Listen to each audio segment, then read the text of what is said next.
Hello, Mandobug here with week 2 of our springtime basket cat. This week I'm going to be showing you how to put the bottom of your basket together and start working up the sides. Let's get started.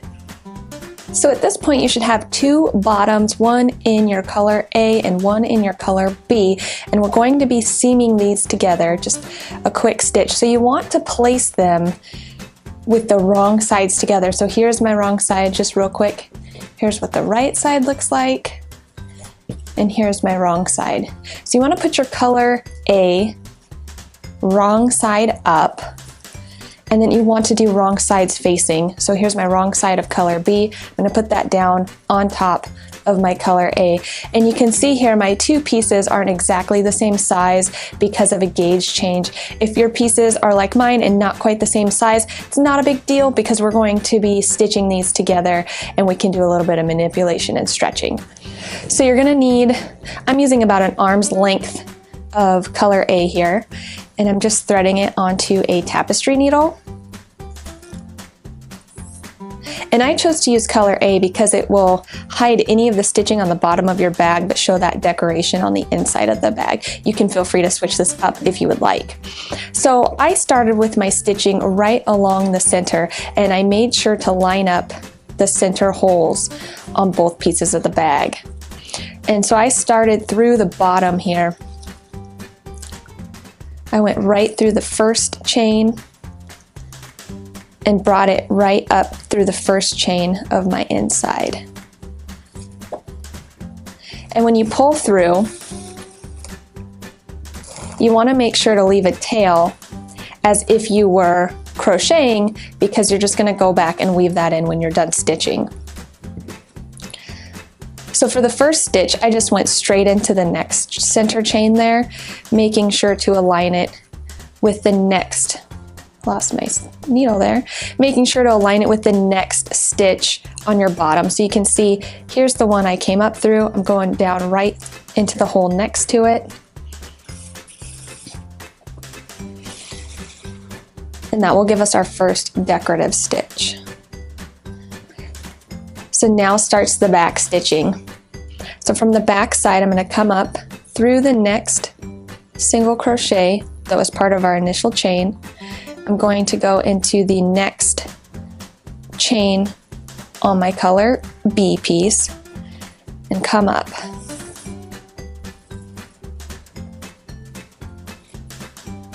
Making sure not to pull our tail anymore, but also keeping it tight. So you can see that leaves a gap here. So the back stitch is you go back into the hole you came from. It's kind of a series of going forward and coming back.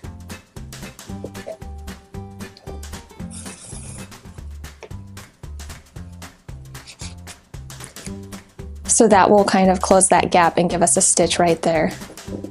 So now we don't want to come back up through here again. We want to skip and come up through the next stitch, and we're going to be going back into this one. And then we're going to come here and go back, next, back, next, back. And that's what's going to give us that decorative back stitch. So we're coming up from the bottom. We want to skip that one we came up through. We want to come up through the next one. So don't come up through the one that already has yarn in it, come up through the next one.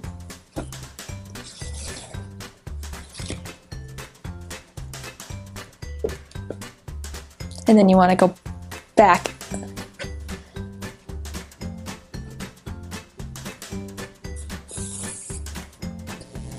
So you're going to continue stitching in this manner all the way down your center chain here. And then what I did was I skipped 2 rows out, and then I followed along the whole perimeter there. And then I skipped 3 rows out and backstitched along the whole perimeter again. So I can show you the inside of the basket. I backstitched the whole center, 2 rows out, all the way around, 3 rows out, all the way around. And this is what I chose to do for my stitching. Again, you can add more, you can add less. The basics are that we want to sew these 2 pieces together to help them really become sturdy and stable for the base of our basket. So here's what your piece should look like after you've completed your first 2 lines of stitching. I ran out of yarn, so I went ahead and cut a second piece to join for my third line of stitching. You could carry your yarn if you had enough left still. You could carry it up the side and you'll just kind of have a line of a long stitch. You can see for the most part the stitches blend in on the bottom of the basket, but because I needed a new piece of yarn anyways, I'm just gonna go ahead and start a new piece, and that's 3 rows up from where we were, and it's also 3 rows from the outside, so it's right here.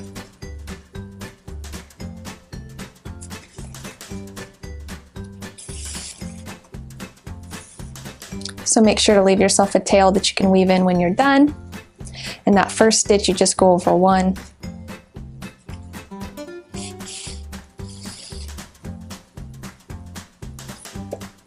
And then you start your back stitches.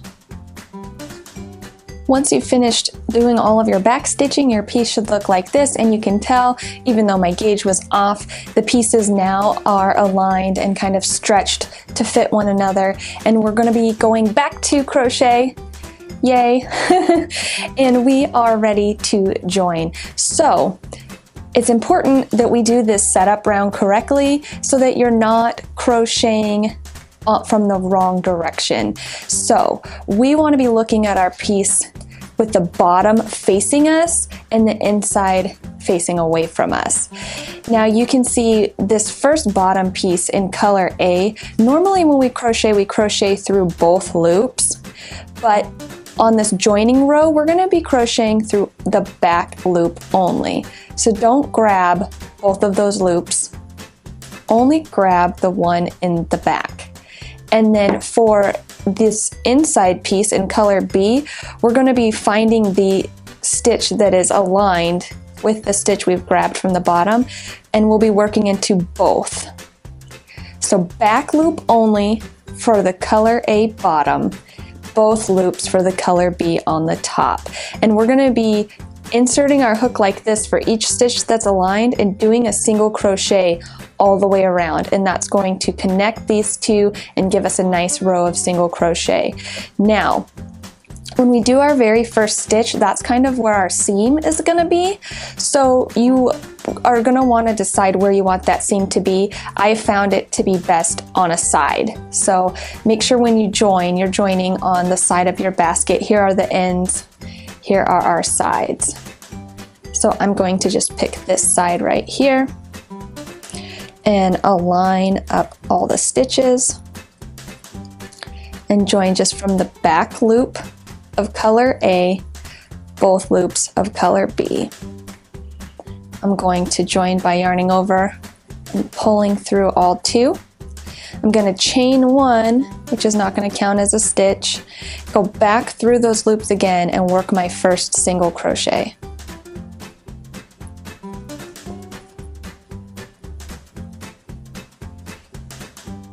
And then I'm going to do that in each stitch across. So for the next stitch, we grab the back loop only, both loops here, and work a single crochet. Back loop only, both loops, single crochet. And because we worked both pieces the same size, it should line up perfectly. As you crochet along, you'll see those front loops that we're skipping are kind of left untouched on the front of our work, and that means that you're doing it correctly because we're going to be working into those stitches for the second part of this first row for the body of the basket. When you get to the end of your round, you're going to go ahead and slip stitch to that first single crochet to join. And then go ahead and either put a locking stitch marker in this loop or make it really big to put it out of your way so it doesn't come undone, because now we're going to be doing round 1B with color B in those front loops that we left unworked. So go ahead and take your color B and we're going to join it into one of those front loops right below where our beginning of the round is. We're going to yarn over and pull up a loop to join. Now, for this row, we're going to be working reverse single crochet, also known as the crab stitch, and that stitch is working backwards as the name suggests. So for this very first stitch, we're going to chain 1 and just work a single crochet into the same loop here. And so now we're going to move to the right instead of to the left like we normally would. So we're going to enter the next loop to our right. We're going to yarn over and we're going to pull up a loop. And then yarn over, pull through 2.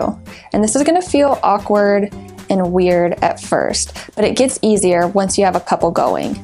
So go into your next loop, yarn over, pull up a loop, yarn over, pull through 2.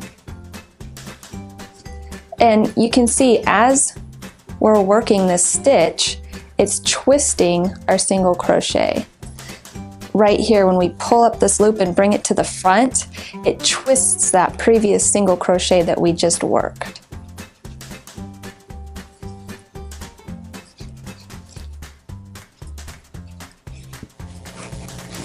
So you can see it gives a twisted, almost braided appearance.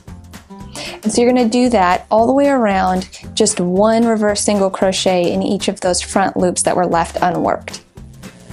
Once you've finished your last reverse single crochet, you can just go ahead and cut your yarn and pull it through. And then when you go to weave in your ends, you can just sew it back to the first one to make it look like it's a seamless join. So now we're going to work round 2 and grab that color A loop that we've left live. And so for round 2, we're going to chain 1 and we're going to do a single crochet increase in that first space here, and all that is working 2 single crochet in the same stitch. And then we're going to work 7 single crochet. And you're going to go ahead and repeat that all the way around. And once you make it to the end of your round, you're just going to slip stitch to join to that first single crochet. And then we're going to do just single crochet in each stitch around for the next 4 rounds. So for your first stitch, you chain 1 and you single crochet in the same stitch, and then just single crochet around. So that's for rounds 3 through 6. Once you get to the last stitch of that 4th round that you're doing, it's technically round 6 of the pattern, you're going to be switching to white for the next row. So you actually do that on the last stitch of the round before. So you go ahead and insert your hook, pull up a loop as if you're going to do a single crochet, but yarn over with your new color. So you're going to grab color B and you're going to complete that single crochet with color B. And you can see what that does here is it gives you a full single crochet in color A, but now color B is coming out of the top as its own new stitch. So you're going to slip stitch to the first single crochet to join.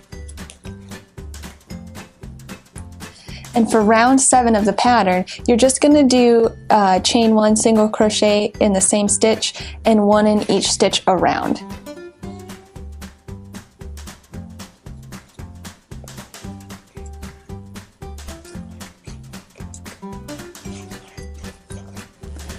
When you get to the last stitch of the round, you need to switch back to color A again. We're going to do that in the same way that we switched to color B.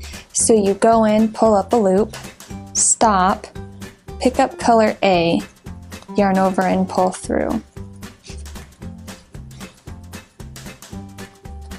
And so that gives you one complete white stitch with, or color B stitch with color A coming out the top. So now you're going to slip stitch to join. And so you can see what that does for the color of our basket. We do have a seam going along here because we're doing that chain 1 at the beginning of every round, but that allows us to have a jogless color change here when we change colors from round to round. So this is round 8 and it's another increase round. So you're going to chain 1 and you're going to do a single crochet increase in that first space, which is just 2 single crochet. And then you're going to single crochet 8 and single crochet increase again all the way around. When you get to the end of the round, you're going to be switching colors on that last stitch again. So make sure you complete your single crochet using color B.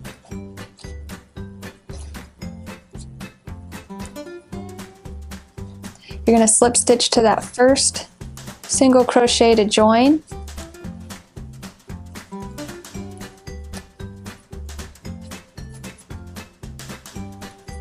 And so for round 9, we're just going to be doing a single crochet in each stitch around, and that's going to be our final round for this week.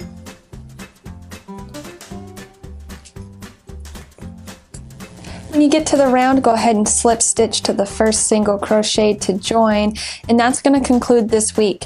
So go ahead and put a locking stitch marker in this live loop or pull it really large. Leave color B attached because we will need that next week, but now would be a good time to go ahead and weave in your ends while you're waiting for next week's clue to come out. Now that you've finished assembling the bottom of our basket and we've started up the sides, we will continue on into week 3 to learn color work in the round.